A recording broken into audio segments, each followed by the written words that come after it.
Well, I will assume that I can begin. Welcome to this session.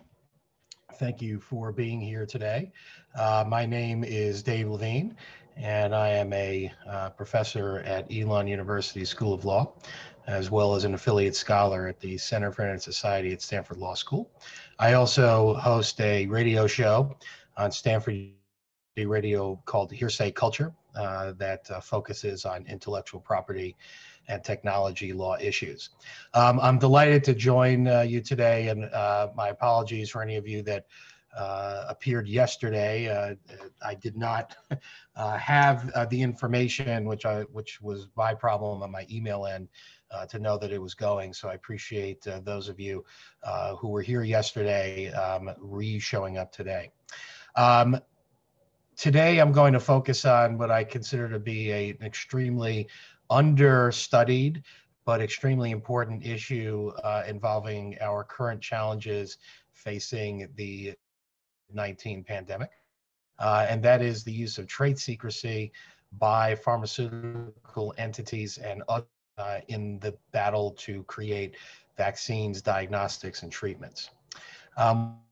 To do today in about 10 minutes or so is run through some of the issues that we have, and then I'll open it up for any comments, but I'll go about 10 minutes or so in the interest of answering any questions you have. For those of you that don't know trade secret law, this is kind of my slide that I use with my students that lays out generally what trade secret law is throughout the globe to the extent that countries have it. Generally speaking, to keep a trade, you don't want to disclose it, and the prima facie cause of action for in trade secret law is trade secret misappropriation. You're thinking about information that's valuable because it's not generally known, and particularly not known by competitors, and subject to reasonable efforts to keep it secret. The kind of famous formula for Coca-Cola is a trade secret, and therefore you can think about the Coca-Cola formula as the kind of information that traditionally falls into the world of secrecy. In addition to having something that's valuable, acquisition by improper means, which includes things like theft and bribery, are required for misappropriation. Again, the standard cause of action, followed by some kind of use or disclosure. Trade secret law operates in a way to cover virtually all information that would be potentially the subjects of patents, as well as much information that would be the subject of copyrights, and trademarks by definition generally wouldn't be trade secrets. But the point is that it's a much broader area than we see in other areas of IP, and that's why it's so important here. With that kind of framing for what trade secrets are, let's talk a little bit about going on in trade secret law more broadly before we turn to the issues associated with COVID. Um, Throughout the globe, both and additionally and importantly in the United States and the EU, we see trade secret law on the rise.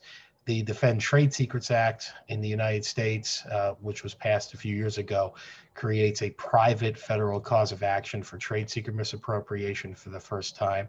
We've also seen recently amendments to the U.S. Patent Act beneficial to trade secret usage because of questions regarding patentable subject matter. Of course, there's an explosion of trade secrets litigation. The famous case involving Waymo v. Uber is a good example of it. But we also see in the United States a growing number of cases under the DTSA. And of course, anyone who's paying attention broadly to intellectual property and to the vaccine issues associated with COVID knows that there is a worldwide concern about information theft. This is where trade secrecy runs into particularly interesting challenges, because trade secrecy is fixed at the center of national security concerns, and therefore the misappropriation of trade secrets raises national security concerns for a variety of countries, including the United States. When you think about defense-oriented technologies, when you think about technology generally, it is trade secret misappropriation that is really very much at the center of concerns that countries have about protecting their intellectual property. And of course, speaking to a global audience, virtually every country that has a developed technology sector to look at these issues. Lastly and importantly, the EU recently passed the Trade Secrets Directive, which does create some interesting wrinkles in trade secret law that differ from the United States and other parts of the globe. But the point is that trade secret law is very much on the rise. So there's really two big issues that arise as we think about trade secrecy in the context of COVID. There's two questions that we need to answer. When do you have a COVID trade secret? And should access to that trade secret extend to competitors, particularly, but also the civil society groups, of which there are many involved with the global IP Congress. And I should note my thanks to the organizers for putting this together. And I've done talks in the past at American when we did these things live. And so I'm a big fan of what American University has done through PIGIP and InfoJustice, but also I'm grateful to our friends around the globe that do this kind of work. So when I talk about civil society groups, that's a different access point than competitors. And then, of course, there's a question of the public. But right up front, let's be clear about why this is an issue. Right? When we think about trade secrecy in this context, we're thinking about, right, four vectors that are particularly important. The first one is access itself, right? And by access, we mean very clearly, we're talking about access to these very vaccines, treatments, and diagnostics that might otherwise not exist. And they might otherwise not exist because of a related issue of affordability. Right, the challenge associated with creating these vaccines, creating these treatments, creating these diagnostics in a way that are affordable, not just to the wealthiest nations or wealthiest individuals, but to the entire globe. Of course, effectiveness plays a huge role in the context of the medical industry generally, and pharmaceutical companies in particular, and trade secrecy is at the center of that. And lastly, there's a question of scale. Right, we're talking about billions and billions of doses of vaccines that are not going to be all available at the same time, but we still need to scale up production in a way that would allow for, at least I think as a moral matter and a humanistic matter, for the entire world's population to have access. Trade secrecy is in the middle of this, and how does it come up? When you think about trade secrecy in this context, there are a lot of potential trade secrets within the world of COVID-19. Manufacturing processes and methods are a primary example of trade secrets. Test and effectiveness data are other trade secrets that exist here. Medical formulas are classic trade secrets. Cell lines and assays, also biological information that can be treated as trade secrets. Genomic information about individuals, trade secrets. Very importantly, negative information, that is what doesn't work, also trade secrets. What do I mean by that? If pharmaceutical company A develops a process and that process turns out to be a failure, it would be valuable perhaps if other competitors knew that process failed, rather than proverbially reinventing the wheel or repeating research that's been done by others. Certainly from an effectiveness, from an access, from an affordability scale, right, the duplication of research would be particularly important and could move us faster. But negative information, what doesn't work, are also classic trade secrets. Combinations of generally known information, trade secrets. Technology platforms, trade secrets. And also financial information like sales projections. And it's very important to note now that I'm not suggesting in work that I've done and writing that I've done over the course of 15 years, although I'm focusing on COVID-19, I focus very much on this intersection of trade secrets and access to information, particularly from the perspective of accountability. That's a lot of the work that I did and have done through American University and PIGIP, working with Sean Flynn and Mike Palmedo and others, looking at when the public should have access to, for example, international trade agreements like TTP texts. But when we look at this list, I want to be clear that I'm not suggesting, nor do I argue, that all of this information should be shared with competitors, or for that matter with the public. In fact, that's not necessary at all. But some of this information, when we're thinking about a global public health crisis, and when we think about global goods more specifically, should be shared. Very, very importantly, when we go back to these questions, right? when do you have a COVID trade secret, and should access to the trade secret extend to competitors, it's very important to note, and folks at the Global IP Congress know TRIPS and Doha very well, so I can skip through the introduction and simply point out that there's very, very helpful language within TRIPS and Doha that I think is being brought and increased in front of the WTO that suggests that the flexibilities inherent in TRIPS and the Doha Declaration could be applied to trade secrecy. Articles 7 and 8 are fairly well known, that focus on technology transfer, as well as allowing changes to IP regimes for purposes of public health. But the Doha Declaration in particular is very promising. And it's very promising because there is actual language verbatim in Doha that says, and I'll just read it, right? We agree that the TRIPS agreement does not and should not be from taking measures to protect public health, but it goes on to say, accordingly, while reiterating our commitment to TRIPS, we affirm that the agreement can and should be interpreted and implemented in a manner supportive of WTO members' rights to protect public health, and in particular, to promote access to medicines for all. In this connection, we reaffirm the right of WTO members to use to the full the provisions in the TRIPS agreement, which provide flexibility for this purpose. In other words, right, it seems certainly possible that one could argue that TRIPS and Doha in tandem really do encourage countries to take a more granular and I think a broader look at trade secrecy. If this is a matter and you say, okay, Levine, that's all well and good, but how is this going to happen? Well, this might be a way to do it. So what are the considerations in closing before we open up for discussion? What are the considerations that you want to think about here? Well, trade secrecy is an information access control mechanism, right? From voting machine code to the formulas used in fracking to vaccines. Trade secrecy prevents access to information. And in that way, trade secrecy is far more powerful than patents, copyrights, and trademarks in controlling not use, but access to information. As I already mentioned, trade secrecy and national security are hand in glove.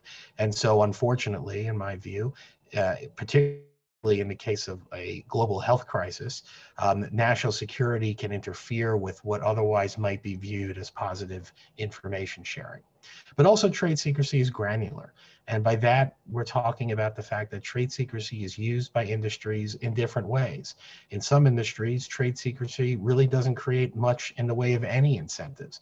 For example, in the furniture industry, because most furnitures can be understood and duplicated by virtue of looking at them, the furniture industry doesn't use trade secrecy that much. On the other hand, the chemical industry, as previously mentioned, uses trade secrecy heavily, and there is empirical research to support that. Trade secret stakeholders, right? Another huge issue, and one particularly relevant to this audience, right? Generally, we think of trade secrecy as involving competitors, right? And the only entities that are interested in trade secrets are competitors. Well, in fact, that's not true. That's not true not only because accountability and transparency, but it's also not true because in the case of a global health crisis, all of us really have an interest in how trade secrecy is used and whether trade secrets are shared. And so trade secrecy, therefore, next bullet, is not sacrosanct. There's a couple of ways this could be approached. At the voluntary level, the WHO has the COVID-19 Technology Access Pool, what's known as CTAP, which is designed to create voluntary mechanisms for information sharing, although it hasn't done a lot of that, particularly in trade secrecy up to now. But also, it's possible, all right, although difficult, to create a compulsory trade secrecy licensing regime. And such a regime could actually perhaps, compel, right, directly the sharing of information with compensation that might not otherwise happen. And it's very important here to note that through all of this, I'm not suggesting that pharmaceutical companies even have to really in the way of revenue. In fact, I think because of consumer confidence by virtue of information sharing and creating more effective vaccines, I think actually the pharmaceutical industry could actually make more money, since that's obviously a concern. And moreover, because of the billions of doses that are necessary in order for this to work well, we shouldn't expect that the pharmaceutical industry is not going to be able to not only recoup its investments, but make significant profits. Lastly, and I'm sorry to raise this alarm, but the next pandemic, hopefully there will be another one based upon what experts have said. And we want to learn from, quite frankly, the errors that have been made in challenging COVID-19 so that we don't repeat them in the future. So let me stop here. I'm going to stop sharing and see if there are any questions that come out of chat or the Q&A.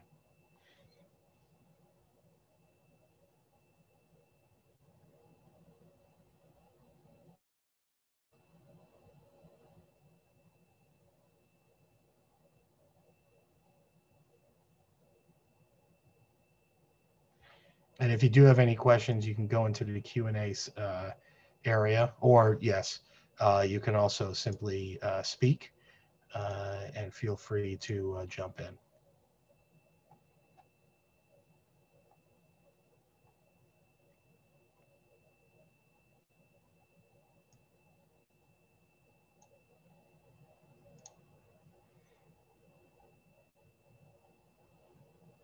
Well, recognizing that we only have a few minutes. Oh, I actually see one. I'm just about to jump in. I need a translation to the question, if someone could offer it to me. Alas, my knowledge of language other than English is limited.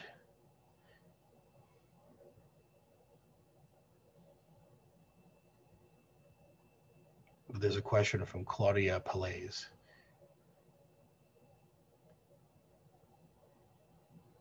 Is there someone who can translate the question for me? Thank you, Sergio. What is the relation between patents and trade secrecy in the production of medicines? Excellent question. Here's the nutshell. Generally speaking, patents and trade secrets act often as substitutes. In other words, entities choose to either patent, right, a given idea or keep that information as a trade secret. Increasingly, however, it's clear that patents and trade secrecy actually operate as complements. In other words, the relationship is that in the R&D stage, we see trade secrecy, particularly in areas where it's difficult to reverse engineer a given process, for example, that trade secrecy plays a big role, at which time when that trade secret is sufficiently developed such that it can render a profit, we see patents applied. That's number one. Number two on that question is that the relationship is one that also, right, operates to some degree in conflict. And what do I mean? In the production of medicines, obviously, right, once the medicine is ready to be marketed, that's where patents play a huge role, right? And I don't have to explain that any further. Trade secrecy, however, in the production of medicines is an extremely important part of appropriation, particularly where we have a new challenge, right? And the COVID-19 pandemic presents in many ways a new challenge, certainly a new illness. So when we think about the production of medicines, there is a fair point to be raised, which boils down to there's a lot more R&D that has to happen more quickly, which costs money. And so how do we assure that we have the incentives within the pharmaceutical industry, right, to make sure that these entities are able to, quite frankly, do the production that's necessary. That's why trade secrecy is something that has to be thought about very carefully. There is not the need to share every piece of information that is possible to be shared in this context, but to really take a very granular look at what should be shared. So for example, and I'm not an expert in vaccine or medicine development, but speaking to experts in that field, without question, production methods, cells, and things like that are necessary. Have they identified already protected trade secrets related technologies for COVID-19?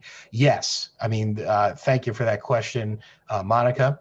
The questions themselves that arise here are very much the focus of increasingly the civil society groups that are focusing in this space. I'm going to be doing a talk tomorrow for the Third World Network tomorrow at 7:30 Eastern Time, 7:30 a.m. Eastern Time on these issues. But the nutshell is they have been identified.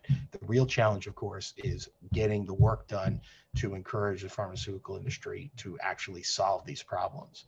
I see we're coming up on 4:20. I just want to say, or 3:20 your time. I want to say very quickly, thank you for tuning in today. I'm happy to answer any questions that you might have on these issues. You can email me at dlevine3@elon.edu. That's DLEVINE3 at elon.edu. Otherwise, thank you much. Thank you to the translators and to the control master and everyone else for putting this together. Be safe, be well, folks, and I'll hope to hear from you.